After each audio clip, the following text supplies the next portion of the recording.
Praise the lord, హల్లెలూయా. దేవుని పరిశుద్ధ నామానికి స్తుతి కలుగును గాక. ఆమేన్. ఉదయకాలపు మన్నా అనే ఈ కార్యక్రమాన్ని చూస్తున్న మీ అందరికీ ప్రభు పేరిట ప్రత్యేకమైన వందనాలు తెలియజేస్తూ ఉన్నాం. పరిశుద్ధ గ్రంథంలో నుంచి ఒక వాక్య భాగాన్ని మనం చదువుకొని ధ్యానం చేసుకుందాం. మత్తయి సువార్త 5వ అధ్యాయం 44వ వచనాన్ని మనం చదువుకుందాం. నేను మీతో చెప్పున్నదేమనగా, మీరు పరలోకమందున్న మీ తండ్రికి కుమారులై ఉండునట్లు మీ శత్రువులను ప్రేమించుడి, మిమ్మును హింసించు వారి కొరకు ప్రార్థన చేయుడి. దేవునికి స్తోత్రం, హల్లెలూయా.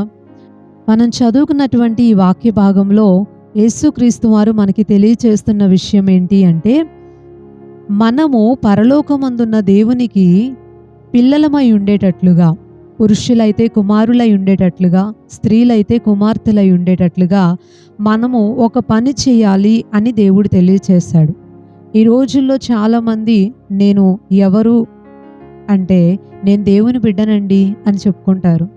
అమ్మా మీరెవరు అంటే, ఓ నేను దేవుని బిడ్డనండి, విశ్వాసినండి, చాలా సంవత్సరాలుగా ప్రభువుని నమ్ముకున్నానండి అని చాలాసార్లు చెప్పుకుంటూ ఉంటాం. మంచిదే, దేవుడు తన బిడ్డలుగా మనలందరినీ కూడా రక్షణ పొందిన దినాన్నే స్వీకరించాడు.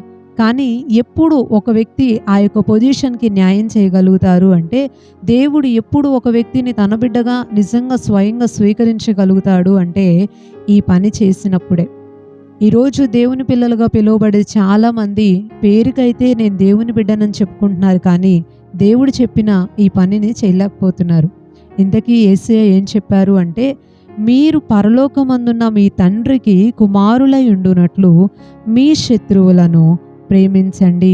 2 విషయాలు ఇక్కడ మనకి చెప్పారు. మొదటిది ఏంటి అంటే, శత్రువుల్ని ప్రేమించాలి. శత్రువులు ప్రతి మనిషికి ఉంటారు కదండి. ఎవరి మీదైతే మనకి కోపంగా ఉంటుందో, ఎవరైతే మనల్ని ఇబ్బంది పెడతారో, ఎవరైతే మనల్ని బాధ పెడుతూ ఉంటారో వాళ్ళని మనం ఎలా భావించుకుంటామంటే, మనకి శత్రువుగా భావించుకుంటాం. అమ్మా ఏంటి ఆవిడికి మీకు శత్రుత్వం ఏంటి అంటే, పలానా టైంలో, పలానా సమయంలో, పలానా గొడవలో నన్ను ఇంత మాట అనింది, ఆ గొడవలో నన్ను చాలా దూషించి మాట్లాడింది అని ఆవిడ పైన నేను శత్రుత్వం పెంచుకున్నాను, అందుకే వాళ్ళంటే నాకు పడదు, అందుకే వాళ్ళంటే నాకు గిట్టదు అంటూ చాలాసార్లు మనం మాట్లాడుకుంటూ ఉంటాం. అంటే ఒక వ్యక్తి ఎవరైతే మనల్ని తక్కువ చేసి మాట్లాడారో, బాధ పెట్టారో వాళ్ళని మనం శత్రువులుగా భావించుకుంటూ ఉంటాం.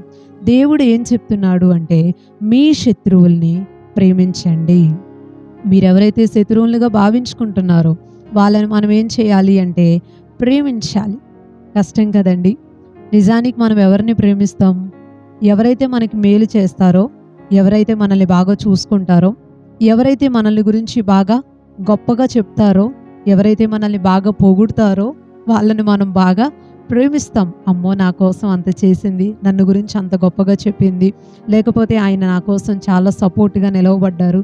ఇలాగా మనకు ఎవరైతే మంచి చేశారో వాళ్ళని గురించి మనం ఎక్కువగా చెప్తాం, వాళ్ళని మనం ఎక్కువగా ప్రేమిస్తాం. కానీ నిజానికి మనం ప్రేమించాల్సింది ఎవరిని అంటే, మంచి చేసిన వారిని ప్రేమించాలి.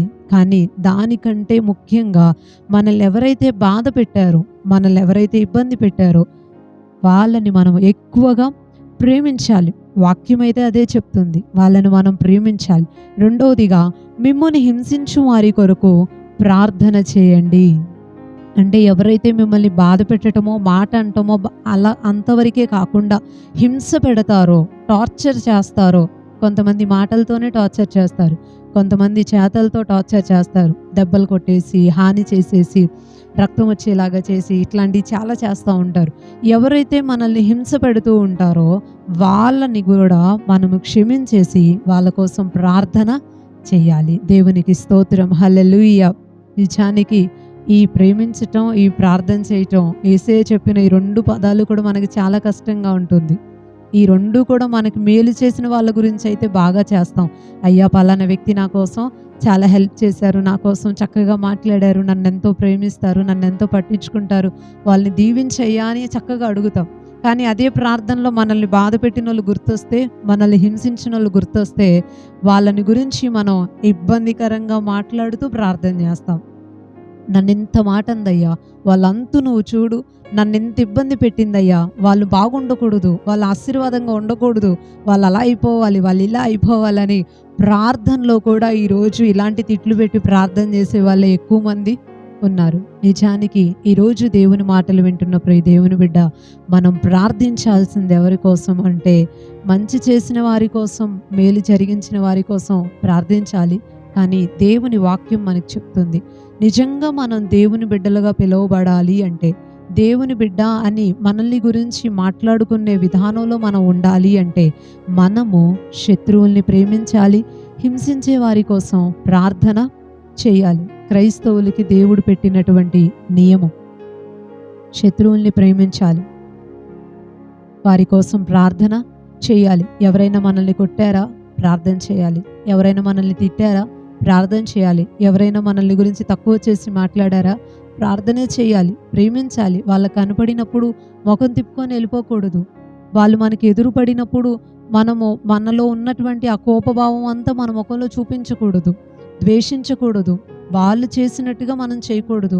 ఈ రోజుల్లో చాలామంది ఏం చేస్తున్నారంటే, వాళ్ళు ఒకటి తిడితే మనం 2 తిడతాం, వాళ్ళు ఒక దెబ్బ కొడితే మనం 2 దెబ్బలు వేసేస్తాం, వాళ్ళు ఒక చిన్న గొడవ చేస్తే మనం పెద్ద పెద్ద గొడవలన్నీ చేసేస్తూ ఉంటాం. కేసులు పెట్టుకోవటాలు, స్టేషన్లకు వెళ్ళిపోవటాలు, లేకపోతే పంచాయతీలు చేయటాలు, ఇంకా ఎన్నో చేస్తున్నారు చాలామంది. దేవుని బిడ్డలుగా పిలువబడే మనం దేవుని నామానికి ఎప్పుడూ అవమానాన్ని తెచ్చేటట్లుగా ఉండకూడదు. దేవుడు మనకు అది నేర్పించలేదు. మనకి నేర్పించింది ఏంటంటే, అందరినీ ప్రేమించాలి, అందరి కోసం ప్రార్థన చేయాలి. ఎందుకంటే మనుషుల్ని ఒక మాట మార్చలేదు.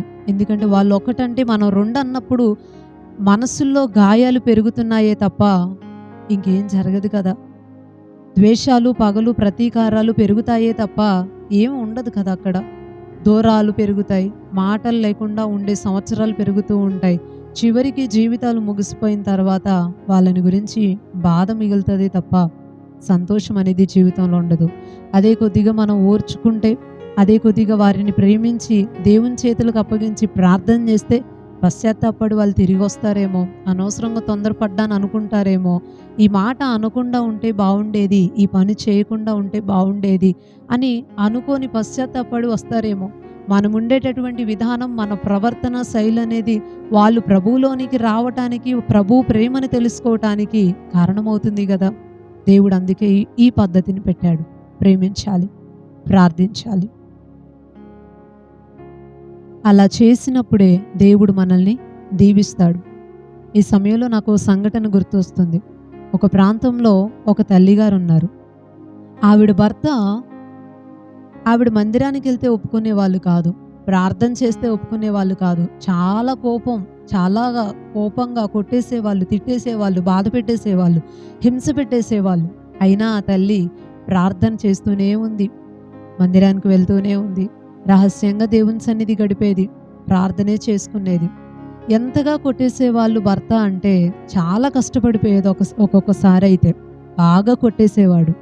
తాగిన మైకంలో, ఉన్న విధానంలో, యేసుప్రభు అంటే ఉన్నటువంటి కోపంలో ఆ కోపం అంతా కూడా ఆ తల్లిపైన చూపించి కొట్టేసి, ప్రార్థన వినపడితే చాలు కొట్టేసేవాళ్ళు, తలుపు లేటుగా తీస్తే చాలు కొట్టేసేవాళ్ళు, ఏదైనా పని మీద బయటికి వెళ్ళి లేటుగా వస్తే చాలు కొట్టేసేవాళ్ళు.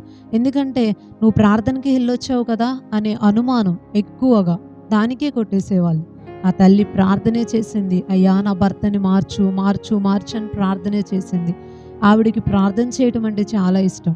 ఇంట్లో అయితే నా భర్త వింటున్నాడు, ప్రార్థన చేసుకోలేకపోతున్నాను అని స్నానం చేయటానికి బాత్రూంలోనికి వెళ్ళి స్నానం చేయకుండా అక్కడ కూర్చొని ఆవిడ ప్రార్థన చేసింది. ఆవిడకి చాలా ఇష్టం ప్రభుతో మాట్లాడటం అంటే. ప్రార్థన చేసింది, నా భర్తని మార్చయ్యా మార్చయ్యా అని. ఆ రోజు ఆ భర్తకి డౌట్ వచ్చి స్నానానికి వెళ్ళి ఇంకా రాలేదు, ఇంతసేపటికి రావట్లేదు ఏంటి అని బాత్రూమ్ దగ్గర చెవు పెట్టి శబ్దమేం లేకపోయేసరికి ఈయనకి డౌట్ వచ్చి అమాంతం ఆ తల్లిని అలాగే బయటికి తీసుకొచ్చి వస్త్రహీనరాల్లాగే ఆ తల్లిని కొట్టి తిట్టి చిత్రహింసలు పెట్టి ఆ రోజు చంపేయటానికి కత్తి ఎత్తేసి ఆ తల్లి మీద అయిపోయారు. ఎప్పుడైతే ఆ చెయ్యి కత్తి తీసుకొని పైకి లేచిందో ఆ తల్లి మీద వేయటానికి, ఆవిడ ప్రతిరోజు తన భర్త కోసం కన్నీటితో చేసిన ప్రార్థన దేవుడు విన్నాడు కదా. ఆ చెయ్యి అక్కడే ఆగిపోయింది. దేవునికి స్తోత్రం, హల్లెలూయ. ఆ చెయ్యి అక్కడే ఆగిపోయింది. కత్తి కింద పడిపోయింది, కానీ చెయ్యి కిందకు దిగట్లేదు. ఆయనకి ఏం అర్థం కాలేదు. చాలా హెల్త్ ప్రాబ్లమ్ అయిపోయింది. అప్పుడు ఆ తల్లికి అర్థమైపోయి ప్రభువు పాదాల మీద పడి బ్రతిమలాడుకుంది. అయ్యా, తెలియక నా భర్త తొందరపడ్డాడు, కొట్టాడు, తిట్టాడు, ఇలా చేశాడు. క్షమించయ్యా, క్షమించు. నువ్వు నిజదేవుడు అని తెలుసుకునేలాగా చెయ్యి అని నేను ఇన్ని రోజులు చేసిన ప్రార్థనని బట్టి అతన్ని బాగు చేయని ఆ తల్లి ఎంతో బతిమలాడుకొని దేవుని దగ్గర ప్రార్థన చేస్తే ఆ క్షణం ఉన్న పాటున అతని చెయ్యి బాగైపోయింది. ఆయనకి శరీరంలోనికి బలహీనత వచ్చేసింది. ఆ క్షణం మూతంతా వంకరగా మారిపోవటం, అలాగ పక్షవాత రోగంలాగా వచ్చేసినప్పుడు వెంటనే ఆ తల్లి చేసిన ప్రార్థనని దేవుడు విని గొప్ప కార్యం చేసి వితిన్ సెకండ్స్లోనే ఆయన నార్మల్ అయిపోయేలాగా దేవుడు ఆ వ్యక్తిని స్వస్థపరిచాడు. దేవునికి స్తోత్రం, హల్లెలూయ. అప్పుడు వెంటనే తన భర్త ఆవిడ కాళ్ళ మీద పడిపోయి క్షమాపణ చెప్పి, నువ్వు దేవునికే ప్రార్థన చేశావు, కానీ నేనే ద్వేషంతో, కోపంతో నేను నిన్ను కొట్టేశాను, చాలా చిత్రహింసలు పెట్టాను, నీకెంతో బాధను కలుగ చేశాను, కానీ ఏ రోజు నువ్వు నన్ను తిరిగి మాట అనలేదు, ఏ రోజు కూడా నువ్వు నన్ను ఇబ్బంది పెట్టలేదు, తొందరపడలేదు. ఇప్పుడు కూడా నాకు ఇబ్బంది జరుగుతున్నా కూడా నా పక్షంగా దేవునికి కన్నీటితో ప్రార్థన చేశావు. నేను మారిపోతాను, దేవుణ్ణి నమ్ముకుంటాను, దేవుడు చాలా గొప్పవాడు, నువ్వు ఉన్న విధానం చూసి నాకే ఆశ్చర్యం కలిగింది అని ఆ తల్లి ప్రవర్తనని చూసి, ఆవిడ ఉన్న విధానాన్ని చూసి, ఓర్పుని చూసి, ఆ ప్రేమను చూసి, ఆవిడ తన కోసం హింస పెడుతున్నా సరే తన కోసం దేవుని సన్నిధిలో ఎలా ప్రార్థించిందో ఆ ప్రార్థనను చూసినటువంటి తన భర్త మారిపోయాడు, దేవుని సన్నిధికి వచ్చేశాడు. వారు చివరి వరకు కూడా అలాగే దేవుని పని చేస్తూ ముందుకి కొనసాగిపోతూ వచ్చారు. ఈ మాటలు వింటున్న ప్రియ సహోదరి సహోదరుడా, కోపంతో, ద్వేషంతో, శత్రుత్వాలతో, పగలతో, ప్రతీకారాలతో మనము తొందరపడి మాట్లాడటంతో, ఎదుటి వ్యక్తిని తక్కువ చేయటంతో, బాధ పెట్టడంతో మనమేమీ సాధించలేము. ప్రేమల్ని, బంధాల్ని దూరం చేసుకోవటం తప్ప దానివల్ల ఏ ప్రయోజనం లేదు. దేవుని బిడ్డలుగా దేవుని ప్రేమతో మనల్ని బాధ పెట్టిన వారి కోసం, మనల్ని ఇబ్బంది పెట్టిన వారి కోసం, మనల్ని మాట అన్న వారి కోసం, మనల్ని హింసించే వారి కోసం ప్రార్థన చేయాలి. వారిని మనం నిండు మనసుతో క్షమించి ప్రేమించాలి. అదే దేవుని వాక్యం మనకి తెలియచేసింది. ఆ రీతిగా మనం చేయగలిగితే దేవునికి మనం బిడ్డలుగా ఉంటాం. దేవుని బిడ్డ అని పిలువబడటానికి మనం అర్హులంగా మార్చబడతాం. మనల్ని బట్టి దేవుడు సంతోషపడతాడు. ఇక్కడ మనం చేసే విధానాన్ని బట్టి, మనముండే దాన్ని బట్టి దేవుని నామం మహిమపరచబడుతూ ఉంది. దేవుడు సంతోషపడతాడు. మనల్ని ఆయన సంతోషంలో నుంచి చాలా రీతిలుగా దీవిస్తాడు. సో వాక్యానుసారంగా ఉందాం. శత్రువుల్ని ప్రేమించి హింసించే వారి కోసం ప్రార్థన చేద్దాం. దేవుడి కొద్ది మాటలు దీవించునుగాక. ఆమెన్. ఒక చిన్న ప్రార్థన చేసుకుందాం. పరిశుద్ధుడు అయిన తండ్రి, ప్రేమ కలిగిన ప్రభువా, ఈ ఉదయకాల సమయాన్ని బట్టి నీ సన్నిధిలో మిమ్మల్ని స్తుతించి ప్రార్థిస్తూ ఉన్నాం. విలువైన నీ మాటని మాకు తెలియపరిచినందుకు నీకు వందనాలు. మేము నీకు బిడ్డలుగా ఉండాలి అంటే శత్రువుల్ని ప్రేమించాలి, మమ్మల్ని హింసించే వారి కోసం ప్రార్థన చేయాలి అని మీరు చెప్పారు. ఆ రీతిగా ఉండే కృపను మీరు మాకు దయచేయండి. మమ్మల్ని ఎంతోమంది బాధ పెడుతూ ఉంటారు, నిందిస్తారు, అవమానపరుస్తారు, వేదనకి, కన్నీటికి కారణమవుతూ ఉంటారు. కానీ వారి కోసం ప్రార్థనే చేయాలి. నిండు మనసుతో వారిని క్షమించి ప్రేమించాలి. వారిని బట్టి ఏ ద్వేషము, కలహాలు మా మధ్యలో ఉండకూడదయ్యా. అలాంటి కృపనివ్వండి. అలాంటి ఓర్పుని, సహనాన్ని, ప్రేమతో కూడిన స్వభావాన్ని మాకు మీరు దయచేయండి. ఈ వాక్యాన్ని నెరవేరుస్తూ నీ బిడ్డలుగా బ్రతుకుతూ నీ నామ మహిమార్థమే జీవించే కృప ఈ మాటలు విన్న ప్రతి ఒక్కరికి మీరు అనుగ్రహించమని వేడుకుంటూ, ఈరోజు ఈ ఉదయకాల సమయం పనులు చేసుకుంటూ బయటికి వెళ్ళిన ప్రతి ఒక్కరికి మీరు తోడుగుండండి. వారి పనిలో సహాయపడండి. ప్రయాణాల్లో క్షేమాన్ని దయచేయండి. చదువుకుంటున్న పిల్లలందరికీ తోడుగుండండి. మంచి చదువుని, జ్ఞానాన్ని, భవిష్యత్తుని దయచేయండి.